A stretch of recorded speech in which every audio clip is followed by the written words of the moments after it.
السنة فرحا بالحسن يبرق في حسن وإسرار كل القلوب تناهت في السنة فرحا بالحسن يبرق في حسن وإسرار على جبل سعادة والأفكار تجري الحروف بأشواق وتزدهر هذه وتاج السماء جلالا فأزيد أسرار الغيوم. Bismillahirrahmanirrahim. Assalamualaikum warahmatullahi wabarakatuh. Waalaikumsalam warahmatullahi wabarakatuh. Innal hamdalillah nahmaduhu wa nasta'inu wa nastaghfiruh wa na'udzu billahi min shururi anfusina wa may yudlilhu fala mudilla lahu wa may yudlilhu fala hadiya lahu. Asyhadu an la ilaha illallah wa asyhadu anna Muhammadar Rasulullah. Amma ba'du. Pertama-tama yang paling kita utamakan yaitu marilah kita panjatkan puja-puji syukur atas kehadirat Allah Subhanahu wa taala telah memberikan kita nikmat Islam, nikmat iman dan juga nikmat sehat wal afiat. Dan juga kita masih bisa berkumpul di channel Al-Azami. Dan juga para penonton setia channel Al-Azami, sahabat-sahabat Al-Azami, semoga teman-teman semua mendapatkan ilmu yang bermanfaat dan juga selalu diberikan kesehatan oleh Allah Subhanahu wa taala. Salawat serta salam marilah kita sanjungkan kepada beliau baginda Nabi Muhammad sallallahu alaihi wasallam, pada keluarganya, sahabatnya dan juga para tabi'in dan juga insyaallah kita umatnya mendapatkan syafaatul uzma di akhirat kelak. Amin amin ya rabbal alamin. Teman-teman semua, hari ini adalah podcast, yaitu podcast dengan tema bangun komunikasi yang baik bersama Bang Rasyad. Berallah. Untuk pertanyaannya ada 4 pertanyaan. Yang pertama itu, apa makna niat ikhlas dalam berkomunikasi menurut para ulama? Menurut Bang Rasyad nih gimana? Di sini niat ikhlas dalam berkomunikasi. Seperti yang kita ketahui, yang sudah dipelajari di sekolah ataupun di kajian-kajian, itu niat itu dalam ibadah yang harus kita lakukan. Jadi misalkan kita dalam sholat kita ada yang namanya niat. Seperti kita ketahui usholi, fardhu, misalkan zuhri, tanpa alakan itu berarti ada taran seperti itu. Terus niat dalam ibadah puasa juga ya, karena ada nawaitu dan seterusnya seperti itu. Niat-niat yang lainnya lah, ibadah yang lainnya gitu kan. Niat itu tentunya harus ditanamkan di dalam kita. Jadi kita kalau dalam kita berniat itu harus yang ikhlas gitu karena Allah Ta'ala. Jangan kita niat karena ingin dipuji oleh manusia gitu. Karena kan di sini kan pertanyaannya kan niat ikhlas ya dalam komunikasi gitu kan. Terus kalau hal dalam komunikasi itu kita juga harus niat juga gitu kan, maksudnya niat untuk kita mengajak kebaikan dan lain sebagainya gitu kan. Terus untuk menurut para ulama itu ya kan dapat mengartikan bahwa ikhlas itu ya kan yaitu karena kita hanya mengharapkan pahala dari Allah Subhanahu wa taala, bukan karena ingin dipuji begitulah gitu kan. Jadi kita harus ikhlas dengan niat dan lembut. Terus yang berikutnya adalah tentu saja hal ini bisa membuat hati kita lembut gitu kan. Jadi dengan pesan yang diterima, jadi kita dihubungi oleh teman kita gitu kan, aja untuk kebaikan ya udah kita ikuti ya gitu kan, membuat hati kita yang lembut gitu. Terus ini juga niat juga kalau dalam komunikasi itu jangan sampai kita yang namanya melakukan hal-hal yang dilarang. Seperti yang kita udah ketahui, misalkan dalam puasa gitu kan, kita kayak tidak boleh menggibah, ngomongin orang, kita dijelekin orang, segala macam. Nah itu juga tuh harus diingatkan dalam diri kita gitu kan. Dalam komunikasi juga jangan kita telepon terus kita si anu gini ya, jangan gitu kan. Jadi kita harus ngomongin yang baik-baik, itu dalam hal berkomunikasi gitu kan. Niat yang baik itu akan menghasilkan suatu hati yang juga lembut gitu. Seperti tadi kita sudah bilang gitu kan gitu. Terus dan juga kita harus saling yang namanya menasihati gitu kan, misalkan ada kesalahan dan lain sebagainya gitu, kita harus berkomunikasi seperti itu gitu kan, harus ngasih saling nasihat satu sama lainnya gitu. Jadi dalam komunikasi itu kita tentu juga harus ada niat ya, yaitu amalan hati kita. Kalau hati kita baik ya tentu saja kita bisa berkomunikasi dengan yang baik, membicarakan yang baik tentu dengan niat-niat kita. Jadi balik lagi ke niat kita masing-masing gitu kan, niat kita komunikasi itu untuk apa? Apakah untuk berdakwah, untuk gibahin orang atau yang lainnya gitu kan. Nah kalau bisa kita berkomunikasi dengan niat yang baik, yang ikhlas karena Allah Ta'ala gitu. Jangan karena niat sudah niat buat gibahin atau segala macam. Seperti itu sih untuk kawan-kawan saya.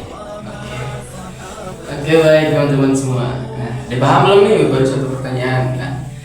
Jadi tadi untuk kesimpulan dari pertanyaan pertama, niat ikhlas itu benar dalam hati.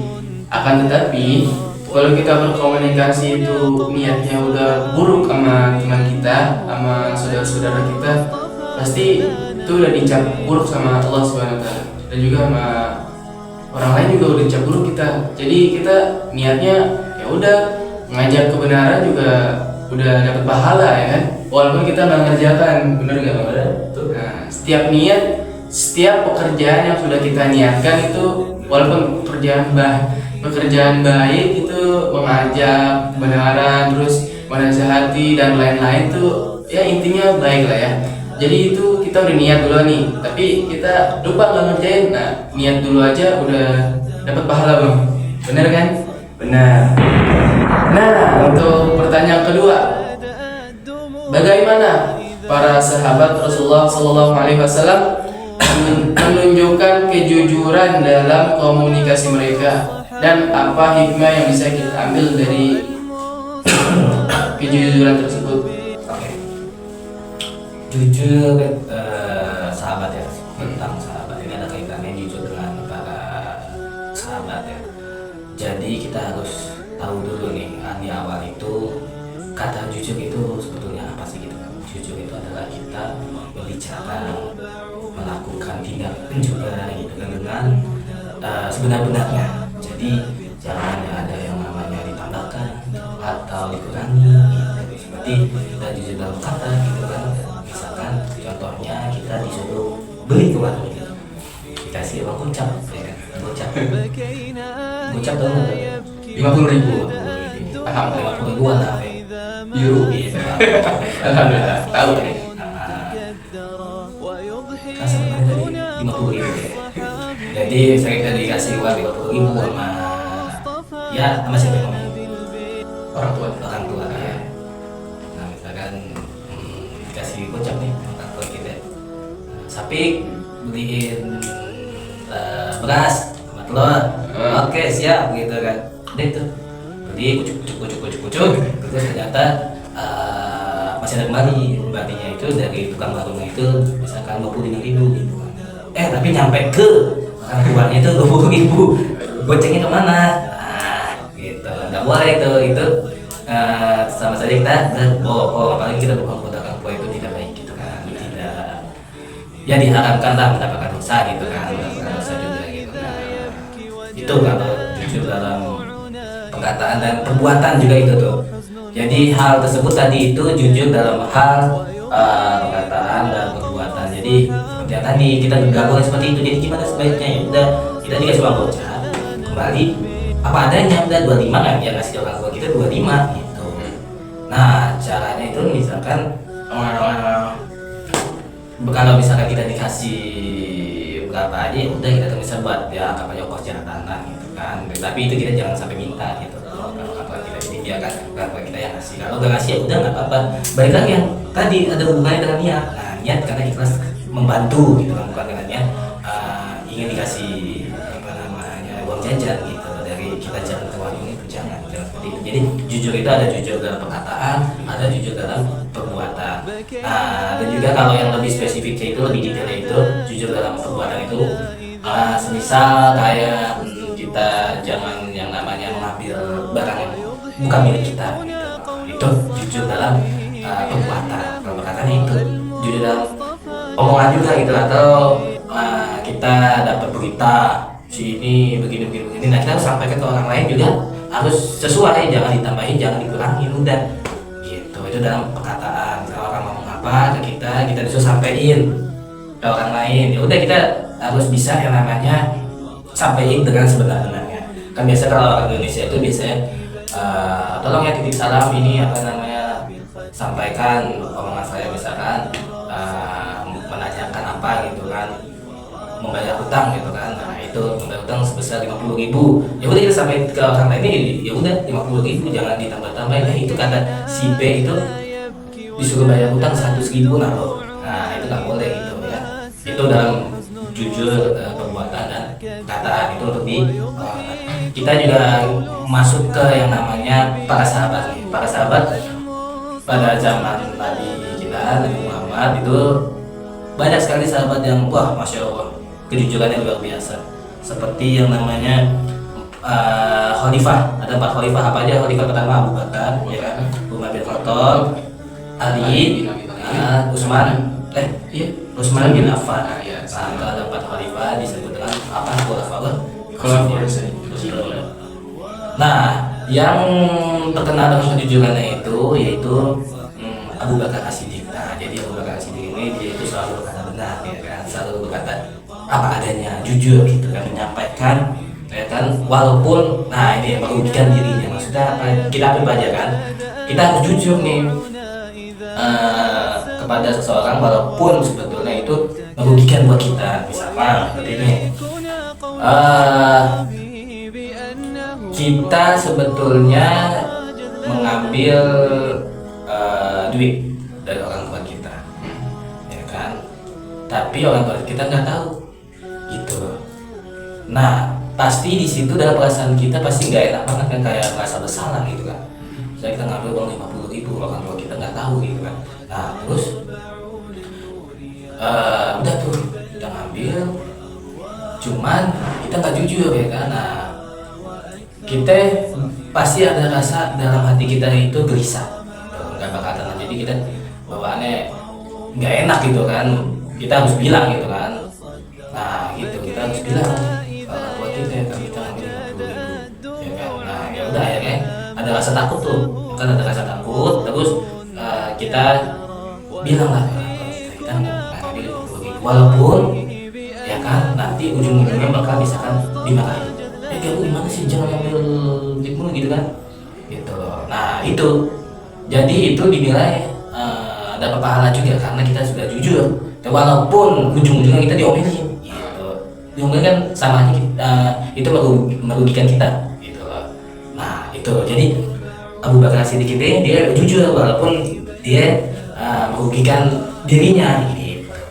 Terus yang berikutnya juga Umar bin Khattab juga, dia mengakui dia mempunyai kesalahan gitu kan. Nah, jadi dari pelajaran Umar bin Khattab ini dia jujur mengakui kesalahannya. Misalkan kita membuat salah pada orang lain gitu kan, kita telah melakukan khilaf gitu kan, suatu hal yang merugikan dia, kita jujur pada dia walaupun nanti ujungnya misalkan kita dilaporin ke polisi lah ataupun dimarahin. Nah ya nggak apa-apa, yang penting kita udah jujur, kita udah berani jujur itu baik gitu. Gentleman banget. Betul, gentleman kuat gitu.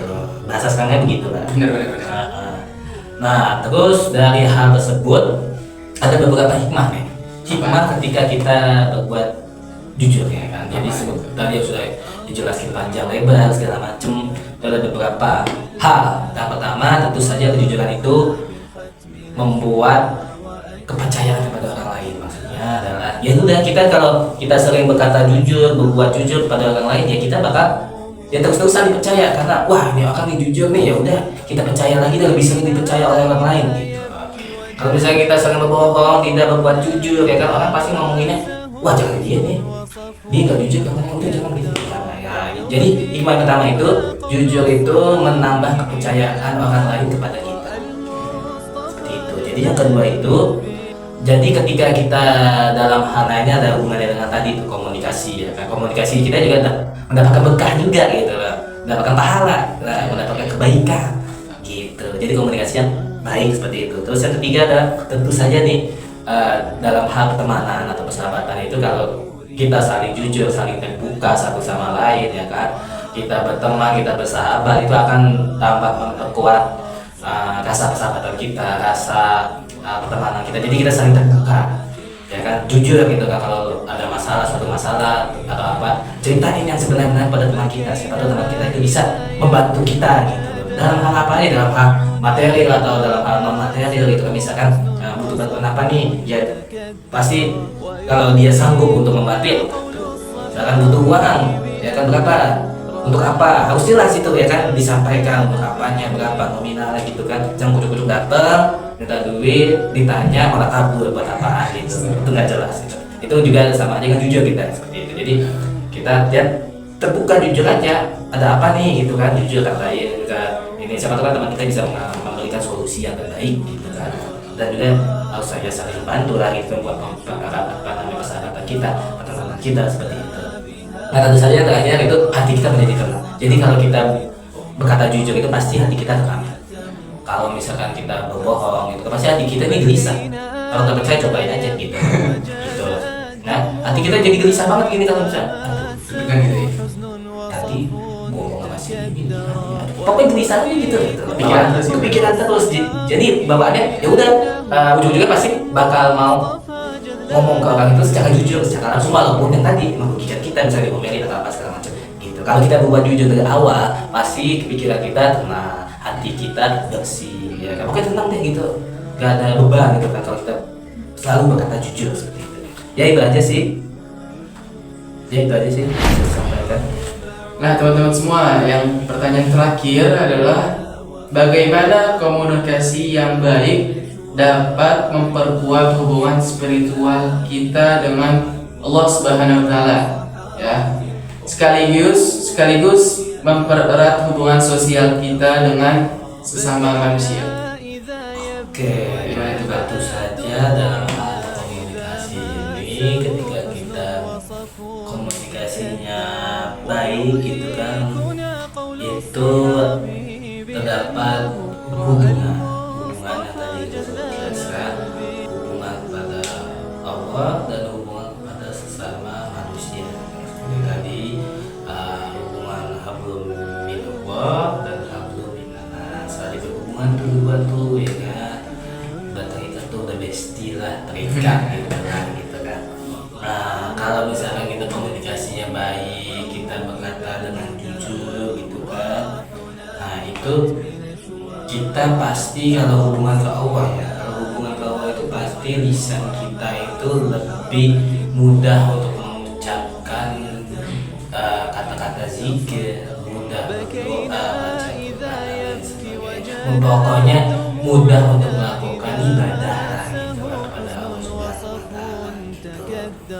Nah terus yang kedua, hubungan dengan Allah itu juga bisa terhindar dari dosa ucapan ataupun perbuatan. Jadi kalau misalkan tadi kita berkomunikasi dengan yang baik, terus berkata jujur, pasti kita terhindar dari namanya dosa, dan kita akan mendapatkan pahala. Alhamdulillah, seperti itu. Jadi ya. Terus berikutnya yang terakhir, hubungan kepada Allah itu hati kita yang menjadi bersih. Gitu. Iman kita semakin meningkat, keimanan kita gitu, lebih sering beribadah kepada Allah Subhanahu wa Ta'ala. Nah, kalau hubungannya kepada sesama manusia ya tentu saja gitu kan, menumbuhkan rasa kepercayaan satu sama lain. Kalau kita berkata jujur, pasti kita akan sering dipercaya oleh orang lain. Terus kita juga yang merasa aman lah, hati kita nggak sering bisa gitu kan. Terus tentu saja menghindari konflik, permusuhan di antara sesama manusia gitu ya kan. Jadi kita jangan sampai kita bermusuhan kalau kita tidak jujur. Jadi mari kita berkata yang jujur. Alhamdulillah. Terus juga kita juga lebih bisa membangun persaudaraan. Jangan sampai kita memutus silaturahmi. Alhamdulillah. Jadi seperti itu. Jadi komunikasi yang baik itu saya harus yang namanya pertama berkaitan dengan ibadah kita, terus berkaitan dengan akhlak dengan sosial kita, sosialisasi kita pada sesama manusia. Ya, Oke, sesama manusia dan kepada Allah dan mendekatkan diri kepada Allah Subhanahu wa Ta'ala. Mungkin itu saja, cukup sekian. Ada lagi? nah mungkin untuk podcast pada kali ini kita udah selesai. Dan juga alhamdulillah nih pertanyaan banyak banget, ada 3 pertanyaan. Waktunya udah hampir 25 menit lebih lah ya. Nah, bagi teman-teman semua yang ingin nanya gitu, gimana sih nih caranya biar kita bisa berkomunikasi yang baik pada sama, dan juga apalagi sama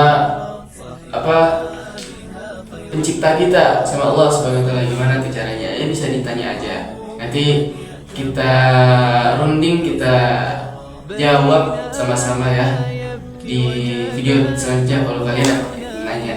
Jangan lupa komen Bang ya. Oke, jangan lupa komen teman-teman semua.